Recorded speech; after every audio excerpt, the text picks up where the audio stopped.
feel free to stay behind after we wrap up, and we really appreciate that feedback. I am so grateful for today. That's what I'm feeling right now, and it would be a difficult task to take everything I've heard and try and synthesize it on the podium right now. So I'm also grateful that that's not my job. That's why we hired SFU. Because there's been incredible dynamic, deep dialogue today, and that was exactly the purpose of today's process. So thank you. I'm reminded consistently that it is such a privilege to be able to do what I do and serve my own community. I'm very thankful for that opportunity, and I love my job. How many people love their jobs?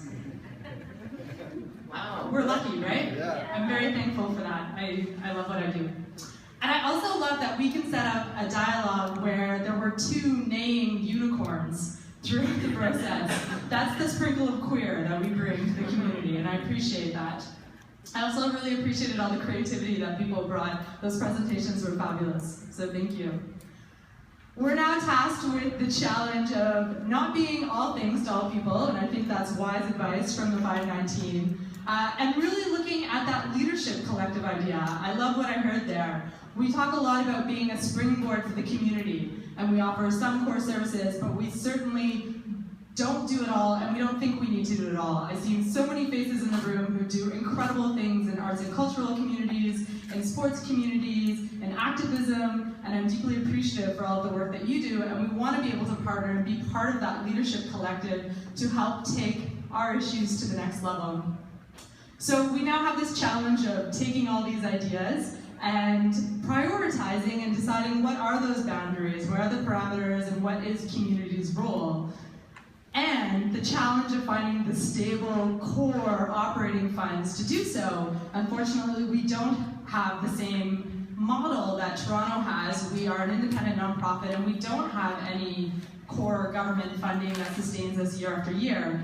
And so when we talk about the $10 million that's been allocated to build a new facility, that is all capital funding, which means our day-to-day operating budget, the stuff that makes everything come alive inside, including the lights and the paper clips and all of that, that hasn't changed a dime based on the new facility announcement. And so that's really at the center of how we're able to be responsive as a queer umbrella organization and meet all of these needs that we've talked about today. But I'm really excited about taking this on.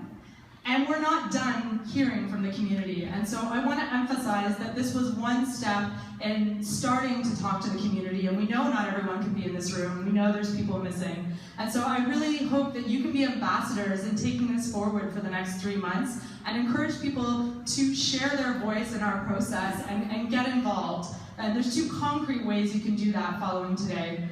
The first is that we did have 7 small group dialogues scheduled, and you've been invited to sign up for those on your tables, or you can do so online on our website. And I'm really excited to announce that we actually added an 8th group based on feedback today. So we will be having a Two-Spirit, Métis, Inuit, Aboriginal group as well.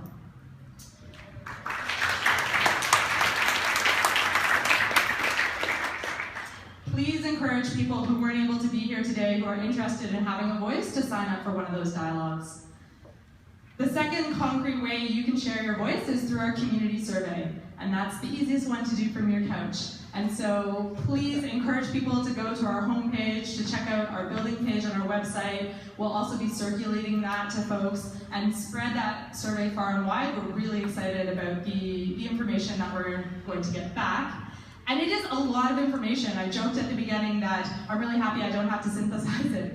And I don't, and so I'm just gonna explain what's next, which is, this is one of the core reasons that we hired the SFU Center for Dialogue to be the consistent thread throughout this process, is that they're going to be present for all of these stages, and they're going to be collating all the data that we gathered today and through the other steps of the process. They're going to be synthesizing, analyzing, and producing a public report that's unedited by community. And so this is going to be an independent document that captures what we heard today, and that was really important to us in meeting that transparent neutrality objective.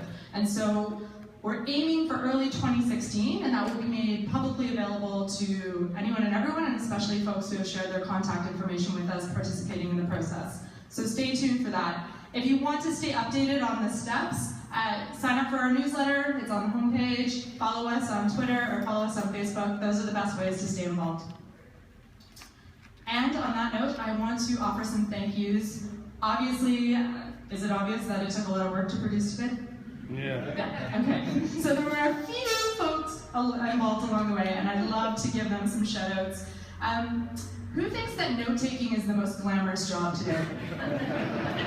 The one guy in the back, thank you. So can I just have the note-takers raise their hands, please?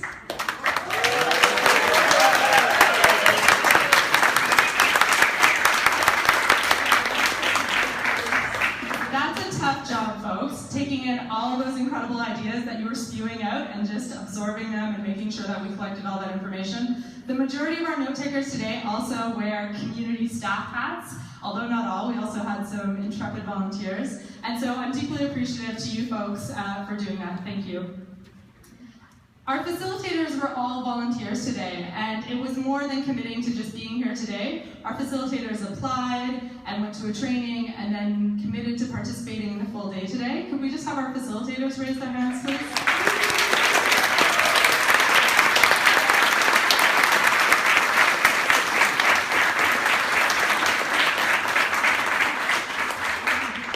We're very appreciative of your role, and it was really important that we had community members volunteering to facilitate, so thank you for that. This whole project, the Building Community Consultation process, is being governed by a volunteer advisory council that's made up of 24 different organizations, and I know we have some of those council members in the room, so if they could just raise their hands so we can acknowledge you.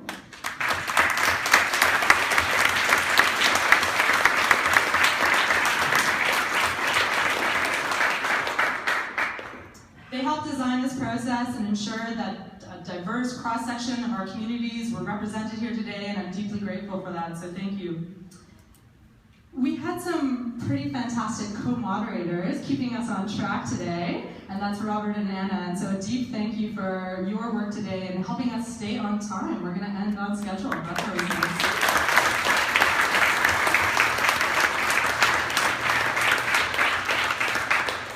And just to emphasize, both Anna and Robert volunteered their time today, which was incredible, so very appreciative.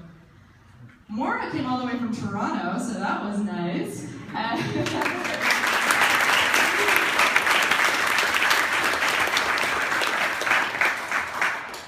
Maura was incredibly gracious when I reached out to her and said, hey, any chance you want to come to Vancouver and sort of share some of the lessons learned? And she immediately said yes and then asked questions. And I have had incredible feedback about your presentation today and so many interesting tidbits. And so that's really exciting. Thank you so much for sharing that.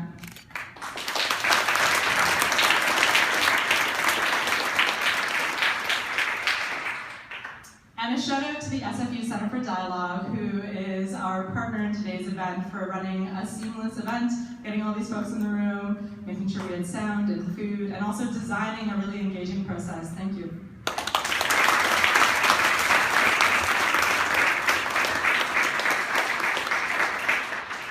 And our most important thank you is for you.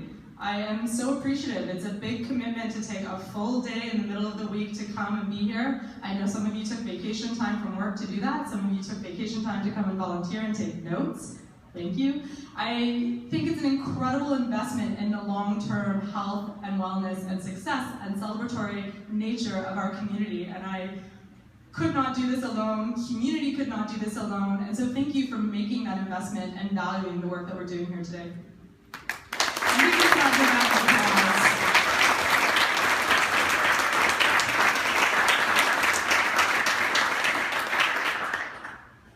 And so I leave feeling inspired and energized and incredibly thankful for this opportunity to help advance our new facility and to build an organization that everyone feels included, safe, and celebrated in. Have a wonderful day.